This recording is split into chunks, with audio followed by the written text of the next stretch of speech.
When I left the orphanage, everyone told me I'd inherited nothing but a cave behind a waterfall. No money, no land, no fortune, just a damp, hidden hole in the rocks. But the moment I pulled back the vines, I realized they had lied. What waited inside wasn't empty. It was a secret my family had buried for decades.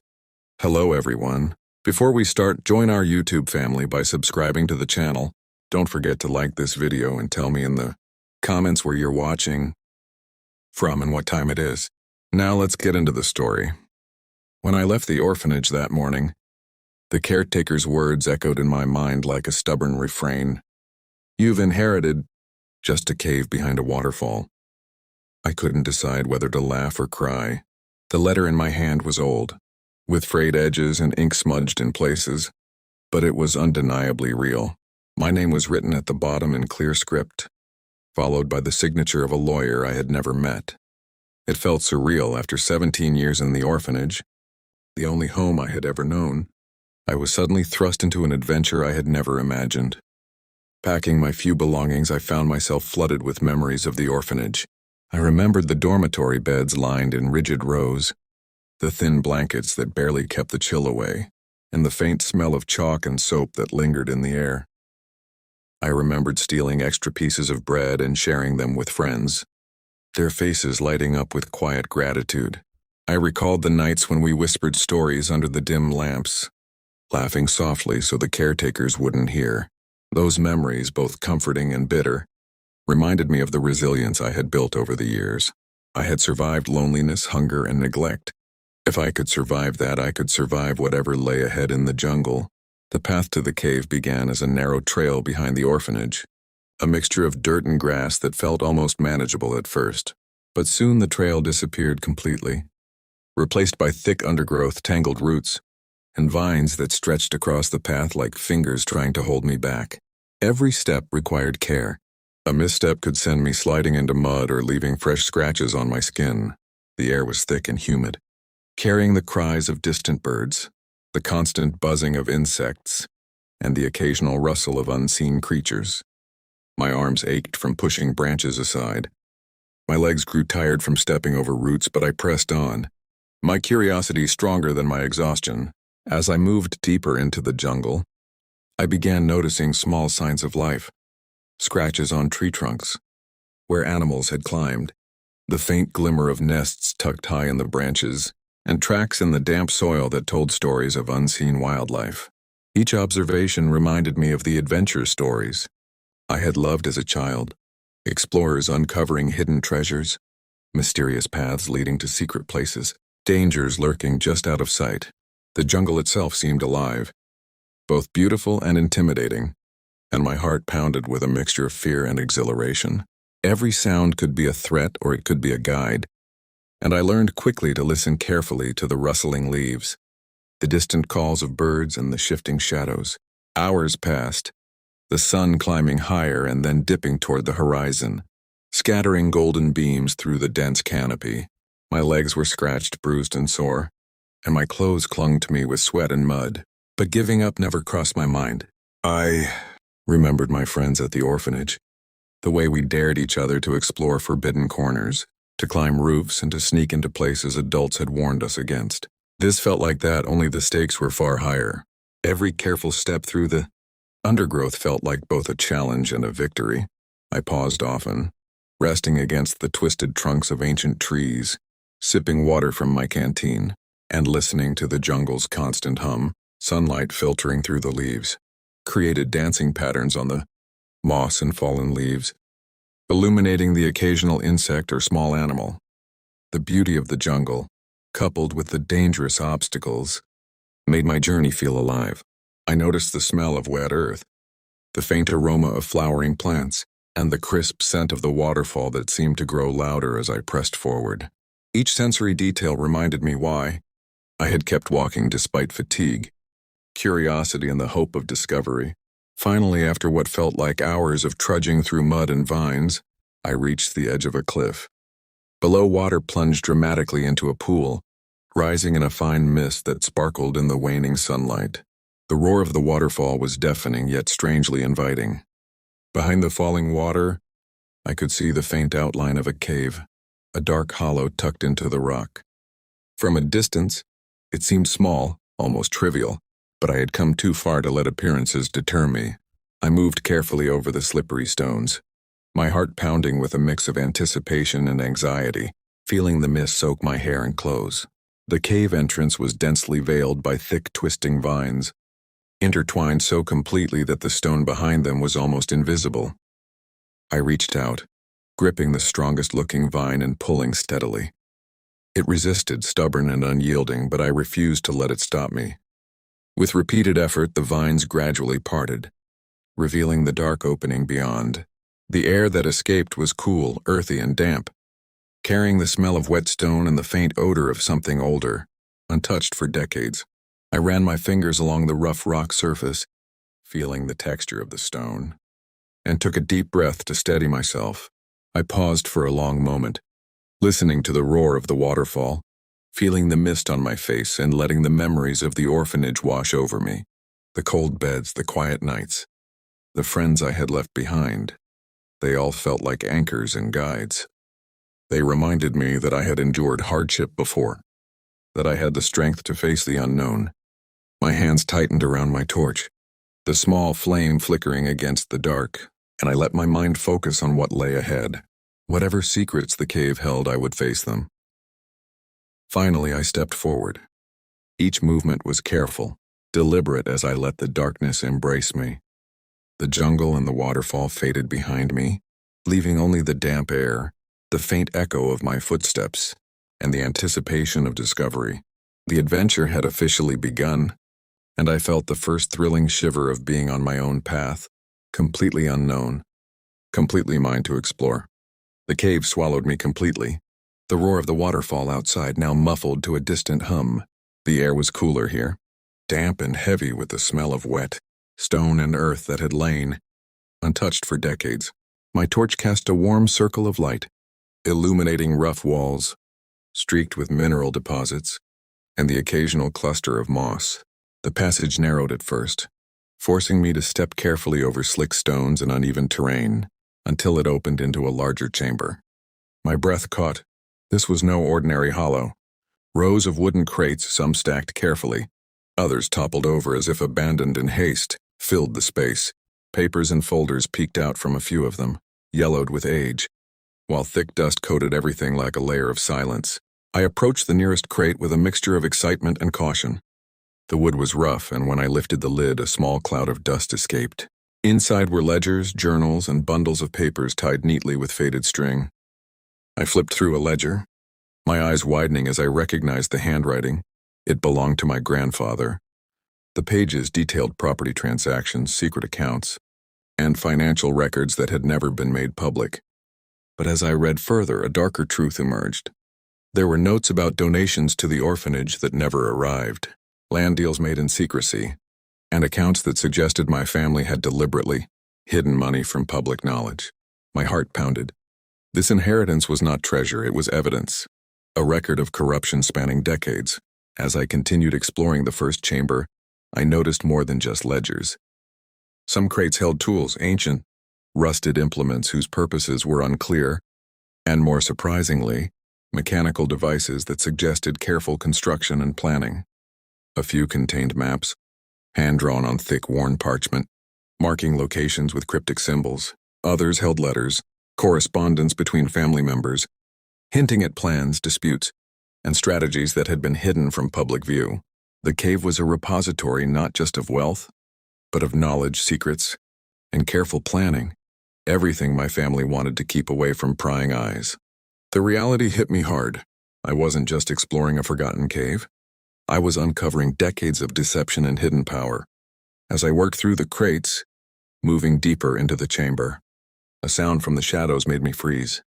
The scrape of a foot against stone, soft but deliberate, echoed faintly. I spun, torch held high, and squinted into the darkness. At first, I saw nothing. Then, emerging slowly, a boy stepped forward. His clothes were worn, patched in several places, and his hair was tangled. In his hands, he held a small hand-drawn map, carved carefully on bark. "I've been living here," he said quietly, eyes wide but calm. "Learning everything my uncle hid. You're supposed to continue it." My pulse quickened. I had assumed I was alone in this inheritance, but now it seemed that someone else had been preparing or surviving in the cave for a long time. I lowered my torch slightly, studying him. He looked no older than 17 or 18, the same age I was when I left the orphanage. His expression was serious, yet there was a glimmer of hope in his eyes, as if he had been waiting for someone to arrive. "Who are you?" I asked cautiously. "Why are you here?" He pointed to the ledgers and crates around us. "I've been learning to navigate all of this. My uncle wanted someone to understand it before anyone else could misuse it. Now that you're here, maybe we can finally make sense of it together." I nodded slowly, realizing that the cave wasn't just storage. It was a training ground, a repository designed to protect knowledge, to guide someone who was capable and determined enough to uncover its secrets. We moved together deeper into the cave. The passages widened, revealing more chambers filled with crates, ledgers, and maps. Water dripped from the ceiling, creating puddles and echoing softly against the stone. Some walls were lined with diagrams, sketches of devices, or instructions etched carefully into the rock. Others had shelves carved directly from the stone, holding papers, journals, and tools. The boy explained that each chamber had a purpose, each crate a story, and that the cave had been meticulously organized by generations of our family. As I examined the materials, I realized the scale of what I had inherited. This was not merely a cave behind a waterfall, it was a carefully preserved archive, a secret laboratory of history, finances, and strategy. I pulled out a particularly heavy ledger and examined it carefully. The handwriting was precise, detailing years of transactions, letters of credit, property acquisitions, and correspondences. But interspersed between the numbers were notes, comments about people who had been deceived, plans for maintaining secrecy, and cryptic references to other hidden locations. I realized that this cave had been a hub for concealment, a place where my family had hidden the tangible evidence of their schemes. The weight of the knowledge settled on my shoulders. This wasn't a treasure hunt for gold, it was a responsibility. I held in my hands the proof of wrongdoing, evidence that could expose or even ruin reputations. As we explored further, the boy led me to a smaller chamber at the back of the cave.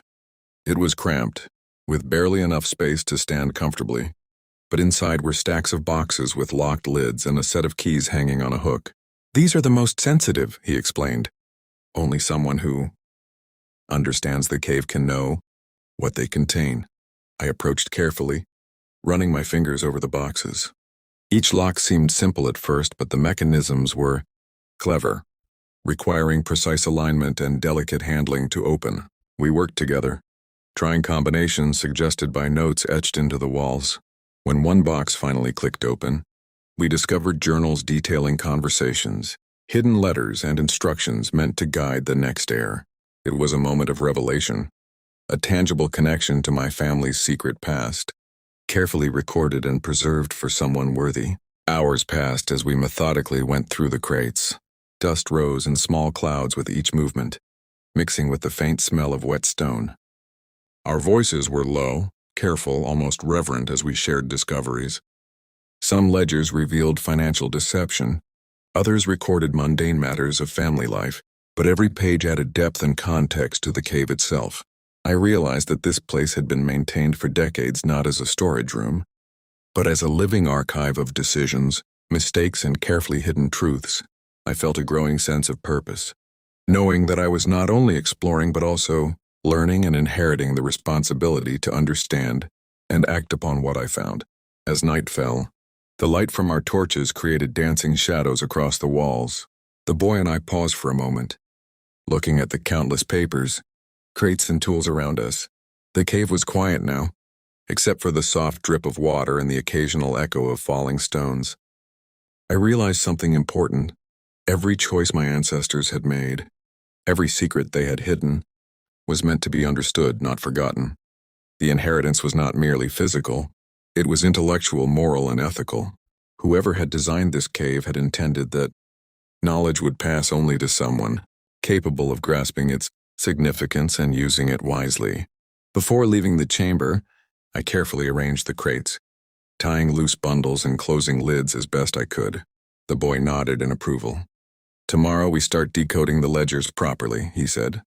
There's more than just money hidden here. Secrets, maps, and evidence that some people would kill to keep buried. I swallowed hard, the weight of what lay ahead pressing down on me. This was no longer a simple journey. It was a responsibility that could affect lives far beyond the cave itself. And yet a thrill ran through me. For the first time, I felt the sharp mix of fear, curiosity, and determination that came with uncovering something truly significant. Stepping back toward the entrance, I glanced at the waterfall outside, its roar now distant but persistent, a reminder of the world beyond the cave. I realized that this place, seemingly hidden and forgotten, was a center of power and knowledge, preserved carefully through generations, and now it was mine to understand, navigate, and protect. The boy and I emerged briefly into the mist, letting the cool air wash over us. Tomorrow we would dive deeper into the ledgers, uncover more hidden chambers, and piece together the truth that my family had buried for decades. For now I stood at the mouth of the cave, the damp stone under my feet, the sound of water and wildlife outside, and the weight of responsibility in my hands. I had stepped beyond curiosity into duty. The adventure, it seemed, had only just begun. The next morning, we returned to the cave with renewed determination. The air inside was damp, smelling of wet stone and earth, yet charged with the silent promise of discovery. The boy had already organized a small area for us to work, a flat rock to lay out ledgers, crates stacked neatly, and maps spread carefully on the ground. I lit my torch, its warm glow illuminating the narrow chamber, and we began methodically decoding the ledgers we had found the previous day. Each page revealed more about the hidden workings of my family, their secret deals, and the trails of money and influence that had been kept from public eyes for generations. Every new detail was a piece of a puzzle, a story that my ancestors had carefully preserved for someone capable of understanding it. Hours passed as we cross-referenced journals with ledgers, maps with written notes, and letters with financial records. Some of the ledgers contained simple transactions, while others hinted at schemes to redirect funds, hide assets, and obscure accountability. I realized that my family had built a network of secrecy, using knowledge and documentation to protect their interests at the expense of honesty. Yet the evidence was tangible, precise, and undeniable. I felt a mix of anger, fascination, and responsibility. The cave was no longer merely a hidden place. It was a repository of truth waiting for someone brave enough to uncover it. As we worked, the boy pointed to a set of maps that corresponded to locations mentioned in the ledgers. "These are additional sites your family used," he explained. "Some are abandoned estates, hidden storage rooms, even safe houses for sensitive materials. They're all connected." My pulse quickened. The cave was just the first piece. The ledgers were instructions, and the maps were keys to uncovering the rest. I felt both exhilarated and overwhelmed. The responsibility of understanding and preserving this knowledge weighed heavily on me. Each crate we opened, each journal we read, seemed to demand careful attention, reminding me that mistakes here could have consequences far beyond the cave. By midday, we had traced several of the most critical ledgers back to their origins, identifying names, locations, and specific financial patterns. I could see the meticulous planning that had gone into maintaining these secrets, the precision with which my ancestors had kept records, and the careful layering of documents to prevent anyone from seeing the full picture at once. As I held one of the oldest journals, I traced the handwriting and realized that these were not merely financial records. They were a chronicle of intent, documenting choices, strategies, and moral compromises. The weight of responsibility pressed on me more than ever. I understood that this inheritance was not treasure. It was power, knowledge, and accountability. We continued through the chambers, unlocking crates that required careful manipulation of simple but clever mechanisms. Each crate revealed letters, correspondence, or tools that added context to the ledgers. Some documents detailed business disputes and negotiations. Others recorded charitable donations that had been redirected or withheld. A few journals even contained personal reflections, showing that my ancestors were aware of the ethical compromises they had made but chose secrecy over transparency. I felt a mixture of admiration for their ingenuity and frustration at their moral choices. This was a legacy that demanded careful handling, not simple acceptance. The boy and I worked tirelessly, cross-checking information, documenting discoveries, and mapping connections. With each revelation, I began to see the broader picture. The cave was a hub, the ledgers were a guide, and the maps were the pathways to fully understanding the network my family had built. I felt a sense of purpose unlike anything I had experienced before. This was no longer an adventure for personal gain. It was an opportunity to confront the truth, understand it, and decide how to act responsibly with the knowledge we now held. As evening fell, we paused to rest. The cave was silent except for the occasional drip of water, the faint echo of distant stones shifting, and our own measured breathing. I reflected on the journey from the orphanage to this moment, the long paths, through the jungle, the misty waterfall, the vines that had hidden this secret. Every step had prepared me for this, teaching patience, observation, and resilience.